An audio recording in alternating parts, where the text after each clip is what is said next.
I am the Tofu Golem. Please enjoy the video. You start in Settings so you can change typing behavior directly. Tap the Settings icon, then choose General. Once there, scroll to Keyboard. You do this because Autocorrect is a system keyboard setting, not per app. Make sure you're on the device you want to change. If screen time or profiles restrict settings, unlock those first so you can proceed.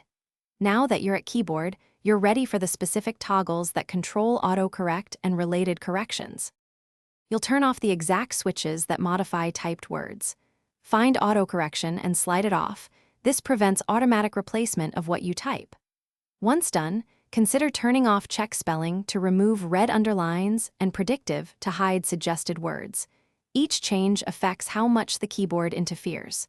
If you use a physical keyboard, tap Hardware Keyboard and disable autocorrection there too. These steps give you direct control over You're almost done.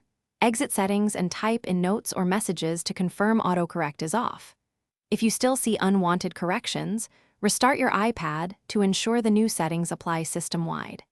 If problems persist, go back to Settings General Reset and choose Reset Keyboard Dictionary to clear learned replacements, but use that only when necessary because it removes custom words.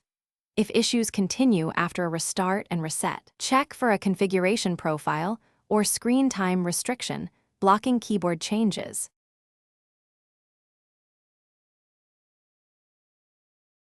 Thanks for watching.